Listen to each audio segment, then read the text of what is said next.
Deandre Ayton wasn't expected to be the player he is today. Entering the draft out of Arizona, Ayton lacked fundamentals on defense, but now he plays on the balls of his feet, rapidly changes directions, and he can slide laterally to stick with opponents.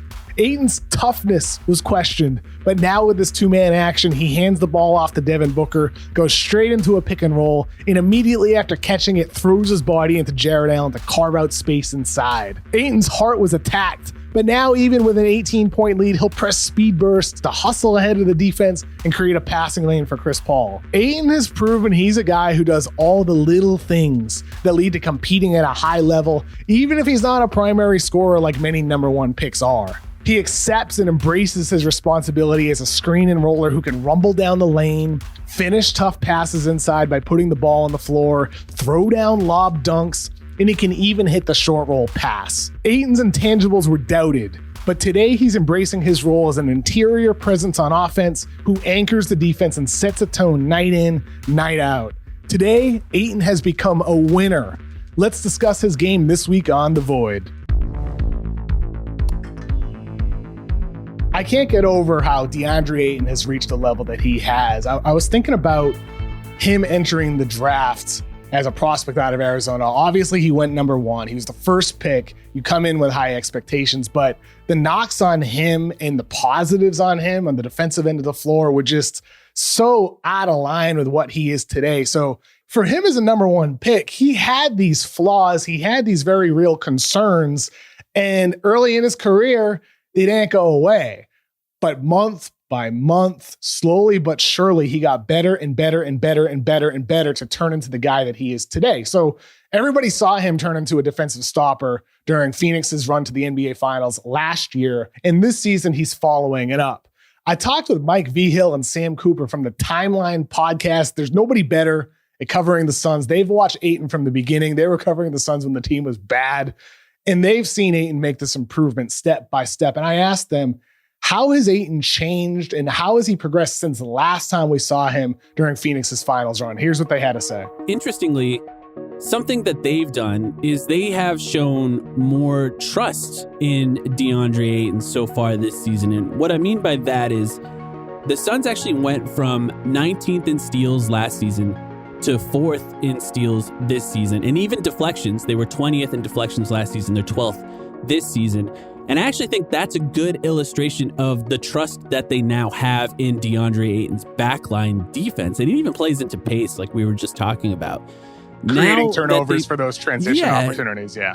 Exactly. Now that they feel like somebody's back there consistently able to help if they gamble too much for steals, they feel more comfortable in those passing lanes. You know, when Kelly Oubre was on the team, the Suns were at the top of the league in deflections. They were just all over the place. Last year, they were more conservative. I think they were trying to get Deandre Ayton up to a place where they felt comfortable. Now, with Ayton just being solid, consistent on defense, they feel more comfortable sort of reaching into those passing lanes, and it's working. You know, up in deflections, up in steals, so far so good. Mike is 100% right about Deandre Ayton, and that's really unleashing Mikal Bridges as an all-defensive team guy. He was great last season for Phoenix, but now he is taking so many more calculated risks to get his hands in the passing lanes, to get deflections, to get steals, and create transition opportunities that can lead to buckets for his teammates, including Ayton, with as much as he runs the floor. Offensively, Ayton plays his role, as we got into earlier, as a screener, and him and Chris Paul have really developed a connection. They don't even need to speak words. They can improvise. There are certain plays like the one to the left here where CP knows Ayton has a size advantage on Steph, so they wait and wait and wait until just the right moment when Paul strikes with the pass. Ayton has an ability to find the right angles. He's got reliable hands, and he's very coordinated. And that all manifests for him in the half court as a screener, but he doesn't take many jumpers because perimeter scoring is the one area of his game that hasn't developed yet. But everything else has. And I think that bodes well for his ability to develop in these existing areas because Ayton flashed passing skills in the past, and now he's having his best year. So I asked Mike and Sam about his progress as a playmaker. On the offensive end, you can't talk about Deandre Ayton without talking about the short roll.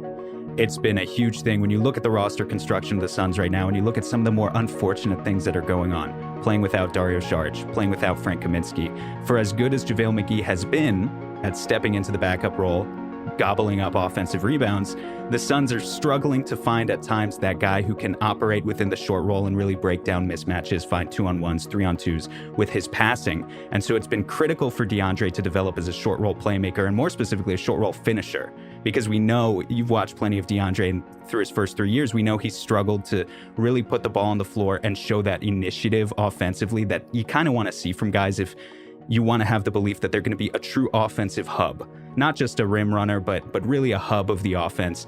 And so just to demonstrate that with a stat, last season, the entire year, Deandre Ayton had 15 drives in the entire season. This year so far, he's got 11 through a quarter already. of the year. Wow. And it's like, I don't want to throw that out. Like, people will say, oh, 11 drives. That means he's driving like half.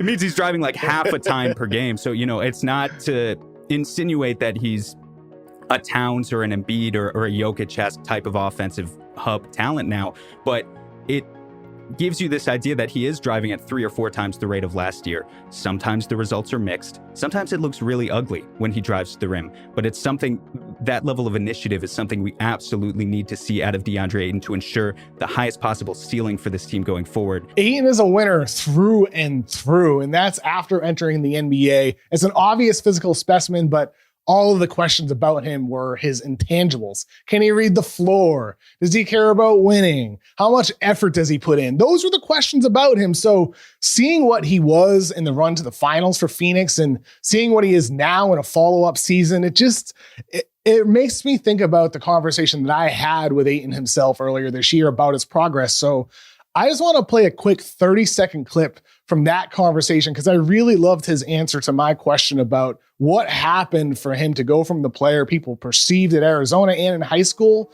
to the player that he is today. The basketball gods, they bless me. The body I have and the opportunity I'm in, the situation I'm in, to be where I'm at on my team, to be the vocal point, to have that pressure on me, to be that anchor on the defense, and I love it. It's a pleasure. I wake up every day knowing that I have my team on my back. When I spoke with Ayton, he gave credit to everyone. James Jones for his leadership taking over, Monty Williams for the coach he is, Chris Paul for teaching him so much about angles as a screener, how to get open. It's a reminder of the importance of how situation influences success or failure. And Ayton went into an ideal basketball situation for his game with Devin Booker, and then, of course, with Chris Paul and all the guys that they have now. But nobody deserves more credit than Ayton himself for taking advantage of the situation he's in. Ayton could complain about not getting his max contract extension from Robert Sarver after the playoff run he had. Instead, he's come back and got better. He could whine about not getting touches, but he's making the most of the ones that he does, and he celebrates his teammates for their accomplishments. Ayton embodies what makes the Suns such an elite team with his sacrifice and selflessness. Today, Deandre Ayton is one of the NBA's great winners. Thank you so much for watching this week's episode of The Void. I have a quick announcement to make. We have a podcast version of The Void now. Some of these clips you saw from Mike and Sam from the timeline are from a full 1 hour long conversation about the Suns, about other teams that are ready to take a leap like they did, like the Cavs and the Wolves, and a bunch of other topics around the NBA. And that's running on the Mismatch feed every single Wednesday. So everything we've done with The Void, with this video series, we're just doing it in podcast form now as well. We'll have a bunch of videos on this feed, like usual, with full, long analysis. And we'll also do some stuff with some pod clips and some breakdowns, talking to other people who know these teams and players better than anybody else. So be sure to check that out by heading over to the Mismatch feed, and you can hear The Void podcast every single Wednesday. And while you're here, though, still on the Ringers YouTube page, please be sure to subscribe, hit like on this video, and share it with your friends who love the NBA. Thank you again for watching. I hope you have a fun rest of your day.